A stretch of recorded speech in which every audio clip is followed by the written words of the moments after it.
Bonjour à vous, messieurs et dames, fidèles téléspectateurs et téléspectatrices de la radio-télévision Mwangaza et vous qui êtes donc abonnés à votre émission L'heure de l'évangile qui a l'habitude, qui a coutume de passer à pareille heure tous les dimanches en diffusion et mardi en rediffusion à partir de 5h30.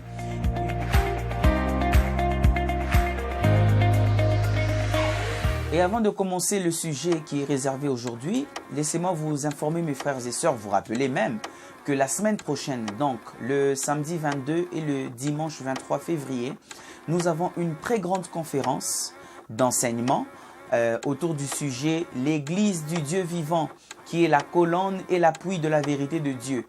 Sujet ou thème tiré du texte de 1 Timothée chapitre 3 verset 15. Et comme orateur, il y a le frère Judy, votre serviteur, et le prophète Israël Kayembe, le responsable de l'église MAN, maison d'adoration pour les nations. Donc vous êtes à Lubumbashi, vous êtes en séjour, vous serez présent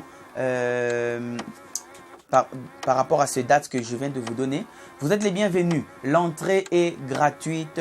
Nous avons besoin d'être édifiés ensemble pour soutenir la vérité qui ne doit plus trébucher sur la place publique. Et cette conférence se tiendra dans la salle FEC Katanga, donc la salle qui se trouve au croisement des avenues Kasai et Tabora.